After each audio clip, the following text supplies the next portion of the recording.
Hi everybody, this is the first video after the introduction about the injectable nanomaterials which are used for the tissue engineering. And as you see, I have shared the full screen, so not only you see the slides of the professor, but also you see the notes that I have taken within the class. So please, before continuing, just make sure that you have downloaded the lecture notes, the OneNote file that I have provided for you, and you will see that there are so many videos added from YouTube in the lecture notes, and these are just to cover the missing information compared to my knowledge, because there were so many new words and new expressions that I didn't have the information about, and I had to watch the YouTube videos in order to catch up and have a better understanding of what is happening. Anyway, well, let's continue with the first slide. Well, as we mentioned in the introduction video, there is a cartilage defect as an example that we want to heal. Well, the first thing that we have to do is to fill the gap between them by a hydrogel, by an injectable nanomaterial, to fill the gap, and after that the cells will somehow communicate with each other, and they start to proliferate, differentiate, and to regenerate the tissue and fill the gap so that the wound will be healed. Well, generally speaking, it can be done within two main different strategies. The first one is that is the so-called cellular matrix, in which this matrix, this hydrogel, does not contain any cells. So we just inject it here, and because this matrix is somehow, let's say, smart, the cells of the tissue will communicate with each other, and they will migrate and start to proliferate and differentiate and to fill the gap between the two walls that we have here. On the other hand, the second strategy, we inject the, let's say, hydrogel that already contains the cells inside it. So when we inject it, the differentiation and the proliferation of the cells will generate a new tissue to heal the cartilage defect that we had before. Now let's talk so briefly about the bone structure, and as you see here, if you consider this as a compact bone, it is composed of different types, and you will finally reach to something which is called the collagen fibrils. These collagen fibrils, as you see here, they contain some nanoparticles inside. These nanoparticles are called the hydroxy apatites, and their size is about 100 nanometers. But let's have a more precise look at the structure of the collagens. As you see here, these collagens is the self-assembly of different polymeric strands or peptidic sequences that we have here. Well, when a group of these strands and peptidic sequences, they are self-assembled, a type of enzyme will be used to cut out these edges, and by another self-assembly of these collagens together, you will have the final fiber, which is really resistant towards the mechanical forces and the tension. So if a force is applied at the two ends of this cartilage, each strand, each peptidic sequence will be responsible to divide this force into many different small forces to finally withstand the force which has been applied. Well, as we mentioned, for filling the gap, we have to inject the thermoresponsive or the thermosensitive hydrogels. And I mentioned in the introduction that these thermoresponsive materials are liquid at the beginning, and when they reach the sites, they will become the gels. And by the presence of such characteristic and properties, you have the possibility to have the hydrogels in the liquid form at the beginning, so they are injectable, and after they are injected to the site, by the increase of temperature, they will instantaneously become a gel form, or let's say a solid form. Well, depending on the type of the wound that we are going to heal, I mean this type of gap that we are going to fill, we can encapsulate different types of cells inside this thermoresponsive hydrogel, so that they will differentiate and proliferate to finally regenerate the specific tissue that we have in our mind. Well, one of the best cells, you know, to achieve this goal is by the use of stem cells. These stem cells, there are the cells that they can differentiate and proliferate to any type of cell that they want. For example, let's have a better look at the stem cells that we have here. As you see here, these stem cells, for example, if we want to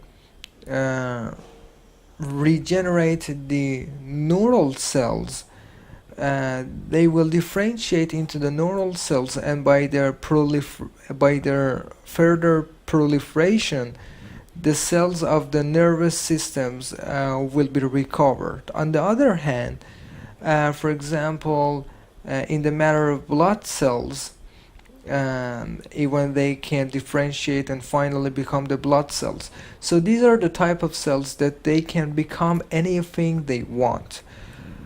And what we are going to do is that we will somehow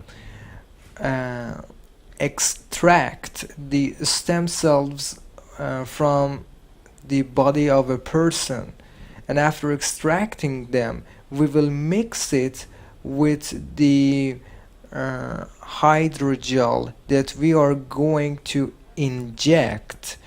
And because these stem cells are encapsulated within our hydrogel, after we inject it, they will start to differentiate and proliferate to the specific type of tissue that we are going to heal.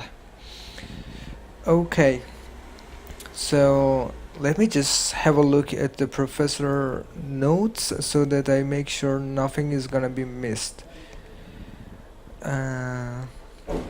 Okay.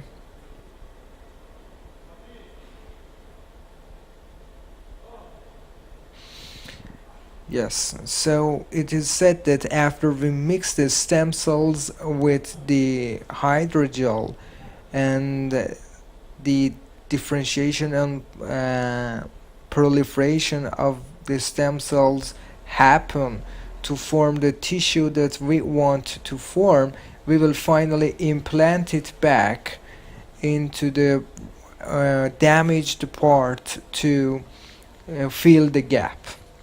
But anyway, this table just shows the different types of thermoresponsive polymers that have been synthesized and they have been reported in the literature.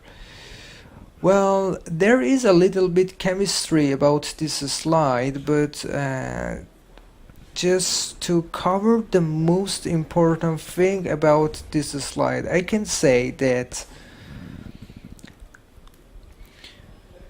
when it comes to the thermoresponsive hydrogels or polymers, the interesting fact is that by the increase of the temperature, they transform from the liquid form into the gel form, and this is surprising. The reason is that when it happens, the van der Waals forces will be activated between the chains, and the liquid will be transformed into a gel form. So this is what happens for the thermoresponsive polymers. And another important thing is that these are the type of polymers which are thermoresponsive, and if we introduce them into some polymers which are not thermoresponsive, the mixture of both of them together will also have the thermoresponsive effect. So I think it's enough for this slide, so let's continue with another types of gels. Well, when it comes to talk about the gels, there are two types of gels available. One of them is the network of the polymers, which will be more compact and will be more connected to each other by the increase of temperature. As you saw here, when the temperature is increased, the van der Waals forces are activated and the network of the polymer chains will be connected to each other in a more packed manner. But the other type of gels are the colloidal gels. The colloidal gels are formed when the volume fraction Vf is increased in our system. And what is the volume fraction? It simply means that when the number of the particles which are present in our sample in a unit volume increases, so the volume fraction increases, the concentration of the particles will be increased, and this increase in the concentration of the particles will form a defined lattice as you see here, and they will finally form a gel. So this is just to mention that in other types of gels are the colloidal gels. Well, if you remember, we said within the introduction that after we talk about the hydrogels and the stem cells, we will talk about the way that the cells are going to communicate with each other. Well, the fact is that, you know, if we just put the stem cells into our hydrogel and we inject it between the two walls of the wound, as I want to show you again here, if I just inject the material here and I leave it alone with the cells, the differentiation and the proliferation of the cells is not going to happen. So I need a smart material, something that helps the cells to communicate with each other?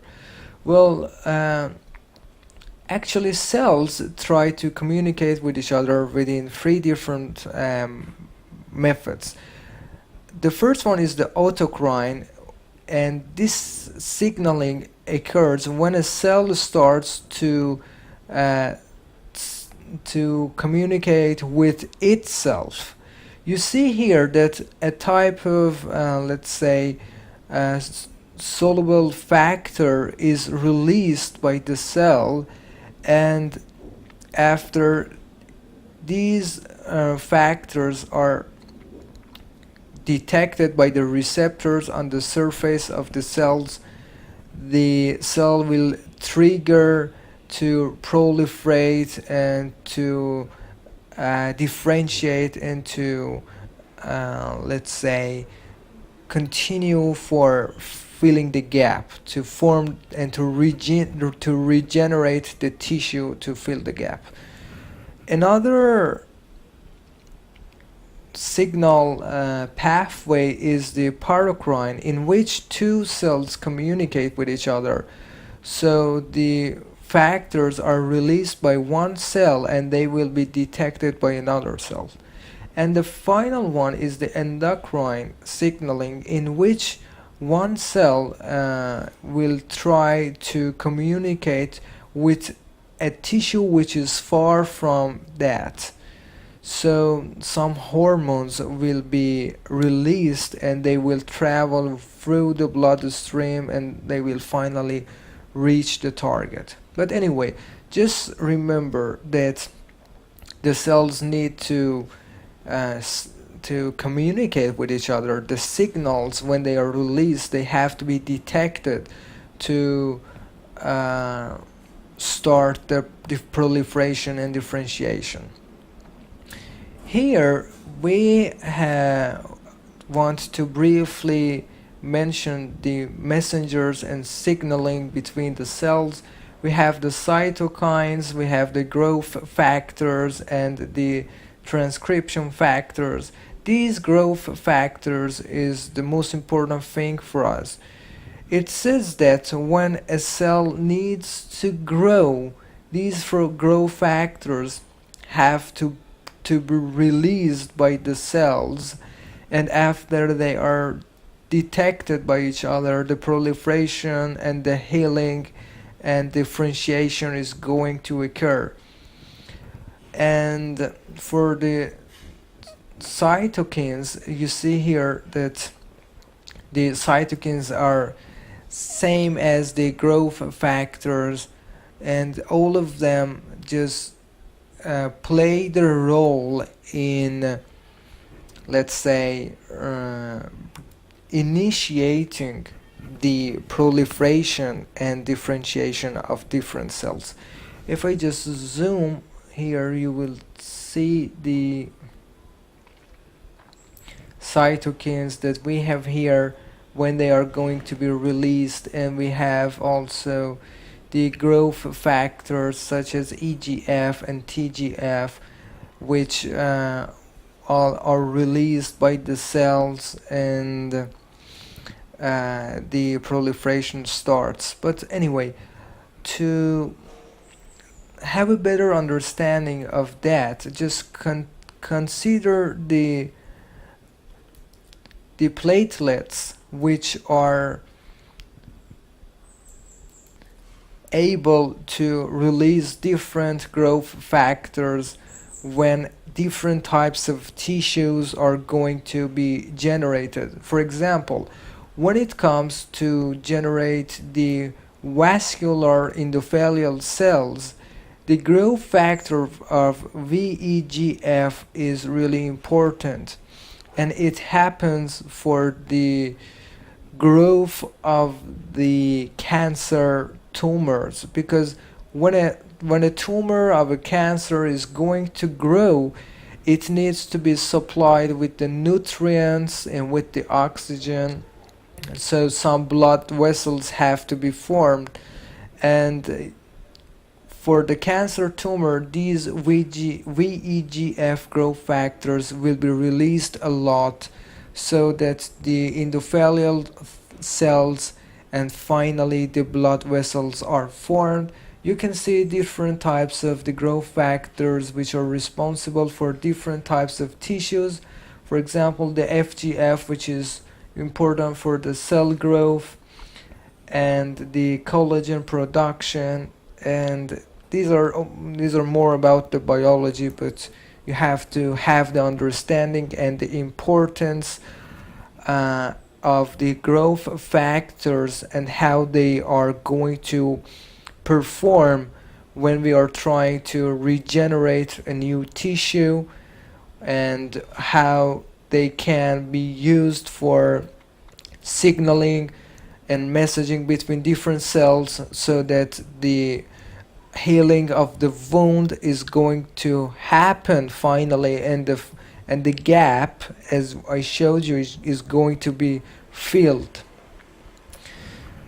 In this slide, which is really important, we want to mention the fact that the growth factors which are responsible for messaging between the cells have short half-lives, and because of that it is not easy just to, for example, just to mix these VEGF growth factors with our hydrogel and simply just inject it inside the gap to fill it, to regenerate the new tissue. I'm sorry, something happened to my, let's say, OneNote, and it was closed suddenly, so when I opened it again it was on another page when I wanted to continue. But anyway, I was saying that because these growth factors have the short half-lives, it is really difficult for us to simply mix them with the hydrogel and inject it to regenerate the tissue.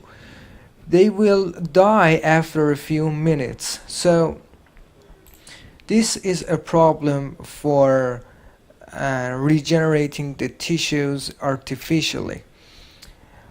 You know, but if they have the short half-life, how is that the cells can use them for the differentiation and proliferation? How do the cells protect these growth factors? Well, the protection of these growth factors happens by these so-called heparan sulfates. You see here that these are the long chains, and these long chains are negatively charged, and they can easily entrap these growth factors which are positively charged. So you see here that we have the heparan sulfate and the growth factors which are connected to them. But when these growth factors are going to be needed, these sulfatase will be released and will work as an enzyme to detach the growth factors from these heparan sulfate to continue for the proliferation and the differentiation of the cells. So if this is what the nature does, we have to somehow mimic the same thing, and the similar approach should be employed to deliver these important proteins, these important heparan sulfates into our system to, let's say, protect the growth factors and just use them when they are needed. But anyway, again, within the introduction, if you remember, we told you that finally we will talk about the RGD and the integrins, and The reason is that the cells, if they want to survive, they have to be connected to each other, and they have to feel the mechanical force. They have to adhere to somewhere to feel this mechanical force, and only at that time they will continue to survive. This type of adhesion of the cells onto the walls or between each other happens by the help of the integrin receptors and the RGD peptides that we have. You see that these gray ones, these are the integrins, and these green ones, these are the RGD peptides. So by the help of the RGD and the integrins, which have great affinity towards each other and they want to be connected to each other, the cells will have the possibility to adhere to each other, to feel the mechanical force between them. But if we are, for example, we are going to use a polymeric network, a scaffold. Let me show you the picture of a scaffold. What you see here is the scaffold for building the apartments. Well, if we are going to use the scaffold for the cells to proliferate within this polymeric scaffold, they have to be able to connect to the network of the polymers. And in order to provide this possibility for the cells to connect to the networks of the polymeric chains, we have to make sure that our network contains the RGD peptides. So if you just consider this as a scaffold and we provide the polymeric networks with the RGD peptides, the cells will be finally able to connect into the RGD and to feel the mechanical force that I mentioned for so many times, and will be able to survive. So this is an important factor when we talk about the tissue regeneration. Not only the growth factors to start the signaling and messaging between the cells, but also the RGD to provide the adhesion between the cells and to let them connect to each other. Okay, wait a second. In this slide, let's provide a brief review of what we have already said. We talked about the adhesion between the cells, and it can be provided by the RGD peptides. And after that, the cells have to be able to migrate and proliferate within the hydrogel that we have injected. And depending on the type of cell that we are going to deal with, the stem cells can finally differentiate into the specific type of cells that we want. And finally, we have to mention something about the apoptosis, and it happens when the cells do not feel well, or the tissue growth has to be limited, so the cells will suicide themselves, they will kill themselves, and the tissue proliferation and growth will somehow stop. And here in this paragraph again, I have stated the importance of using the RGD peptides when you are going to use these scaffolds, the polymeric scaffolds, for the generation of the tissues, because these RGD will provide you with the possibility of the cells adhesion so that they will survive. Now, finally, let's talk about the cell's migration. Well, when the cells want to migrate in the polymeric network, in the scaffold, if the scaffold and the network is biodegradable, so it's not smart and the cells can easily uh, migrate when the network has been degraded. On the other hand, the degradation of the polymeric network can happen only at the certain time that the cells need to degrade by a help of a certain enzyme. Well, when the cell starts to migrate, a certain type of enzyme will be released, and this release of enzyme will trigger the degradation of the polymer, of the polymeric network. And after that, if the network is connected uh, by the help of peptidic bonds, these networks can be degraded by that enzyme.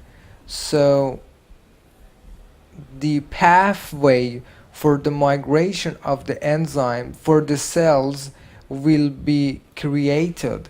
The network will open and they can easily migrate through the network and finally uh, differentiate and proliferate to regenerate the tissue. Well, this is all about the hydrogels, the thermoresponsive materials, the cell growth factors, the RGDs that we mentioned. And before we end this video, we finish this video, I want to just spend some words about the limit of the vascularization when we are regenerating a tissue, and in the next video we will go for the gels and mechanical properties. Well, one of the main challenges when we are trying to regenerate the tissue is the vascularization of the tissue, the blood vessels to provide the nutrients and to make the cells survive and to be able to fill the gap. When the wound is small, it is easy to fill the gap between them because the vascularization will take place easily, and the new blood vessels will be enough to provide the nutrients and etc. But it doesn't necessarily have to be easy for the larger wounds, because the process which starts from the endothelials to finally reach to the blood vessel is really complicated. As you see here, we have first the endothelial